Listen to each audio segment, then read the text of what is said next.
Today, we got new headers. Let's open these up so we can see what the difference is, and hopefully when we do the install, better quality. Let's go.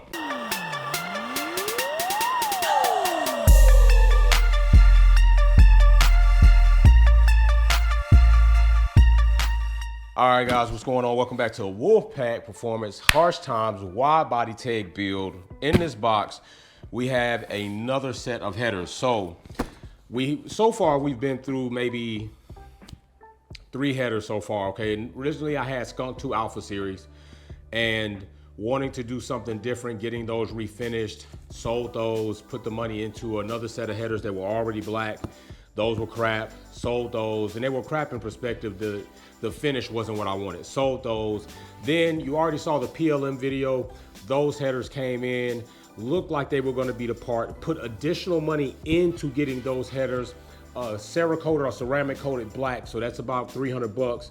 And then the headers, as far as fitment, was complete ass. So there's that money down the tube. So now we have another set of headers.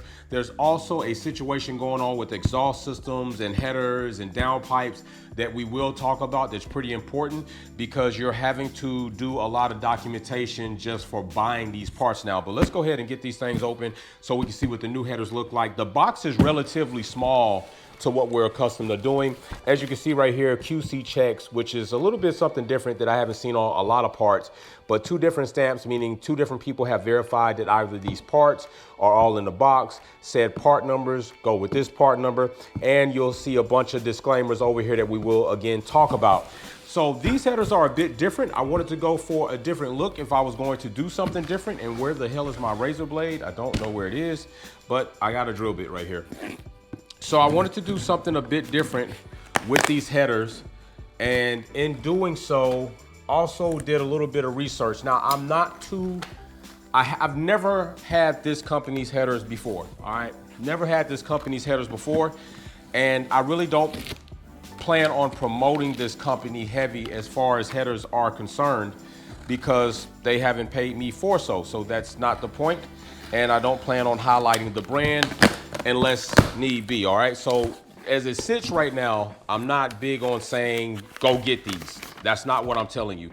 I'm not telling you to go get these headers because I don't know myself what they're gonna be, but I was very surprised in the size of the box.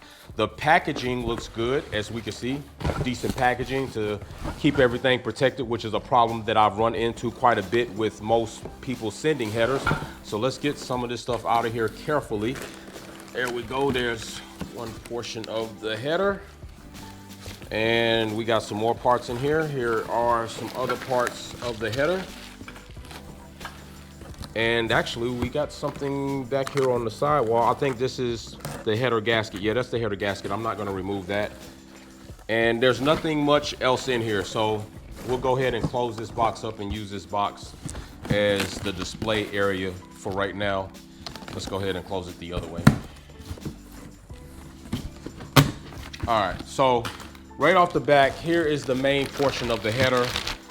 And it looks different because it is different, and I do like it. So one thing I wanted to get is something with a little bit more raw finish, because I'm gonna get these refinished. A lot of times I believe a lot of the smooth, polished out finishes don't necessarily make for good adhesion with whatever coating you're gonna use. As you can see, if you're not familiar with UEL headers, that's what these are. All right, and the welds look pretty good. If you can look in there, you can see the welds look pretty good. Both sides, even the little support tabs I see they've welded in here is what I imagine these are, little support tabs, both on the back side and the front side. Pretty thick plate right here that connects to the head. A nice little data plate right here, which if possible to remove this, I might, or if I could have something else done, maybe. I'm not sure what I'm gonna do. Maybe I just leave it because I don't want to ruin the integrity of headers or any of the possible warranty. But also look right there. This is a really different shape, all right, as far as these headers are concerned, and it's gonna deliver a different tone of exhaust. So I'm actually kind of looking forward to see how that's going to sound. The other thing that we have right here, the other part, is the lower section. And with the lower section is gonna be something a bit different than I am accustomed to with headers. because you're not accustomed to having this at all with most traditional style headers. All right, 4-2, 4-1, 4-2-1.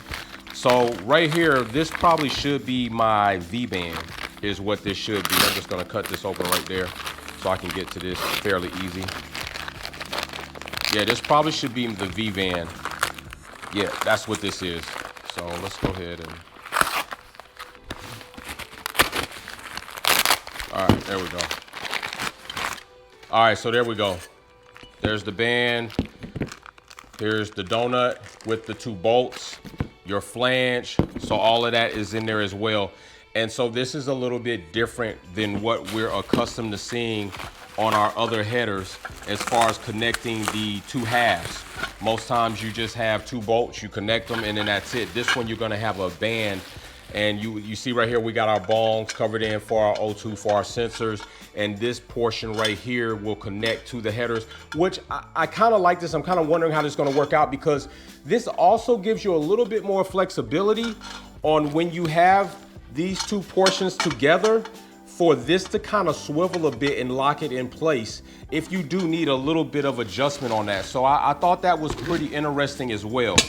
So I'm really kind of excited about getting this on the car and actually seeing how it's going to work. I like how they put this little lip in here, how well that's going to work. I do have a telescopic test pipe. How well that'll work to that unit, we'll see, but that'll be for APP to decide. These flanges do seem quality. The metal seems quality. The welds are laying coins. If you know what that means, it's pretty much like a row of coins if they were stacked on top of each other, just intersecting, and it does look good. So the welds look good on this, and I am pretty excited about this. So here is our new header setup, and this is going to be sent off to the refinishers. But before we do that, we're gonna test fit these for sure to make sure that we don't have all that play, because as you saw on the last header section with the PLM, there was a lot of play like this. We don't want that. We want these to pretty much bolt on. There's a little bit of play that happens, I mean very minimal, but as much as you saw on those, that is unacceptable. And I had several of you jump into the comment section and comment about you also buying a set of PLM headers and having your own problems, your own set of discretions with that. Somebody even told me they broke a stud, and that is what we were concerned about, as well as the alignment of ports, exhaust ports. So hopefully that's not the case with these 1320s. If so, I'd be heavily disappointed, but we will see what happens. And I will see about any options for this data plate, 1320 data plate, either removing it, smoothing it out and not having it at all, or getting my own type of metal plate made right here and having that weld in that place over this, because I don't necessarily want to create a situation right here. I don't mind if they could go over this and put my plate there, and then that'd be fine, even if it's just engraved Wolfpack or WPP. But other than that, these headers look good on initial box unboxing. Now it's time to get them to the shop, fit them, make sure they fit appropriately. Then from there, send them out, get them refinished, bring them back in, put them on that dope engine that you see on Instagram. So with that being said, we got another set of headers. Unfortunately, this is the 4th set of headers, and this is what we've run into. And hey, it is what it is. All right, so we're gonna see what it sounds like when we actually crank this bad boy up for the first time. We're gonna see what these look like when they get fitted. Keep following the channel, like, subscribe, comment. Let me know what you think about the build. Let me know what's going on with your build. Peace, I'll see you soon. Wolfpack out. Thanks for tuning in and watching another video here at Wolfpack Performance. Check out some of my other content on Formula One issues, our topics, and our DIY products on how to customize your vehicle. Don't forget to comment, like, share, and subscribe. See you soon.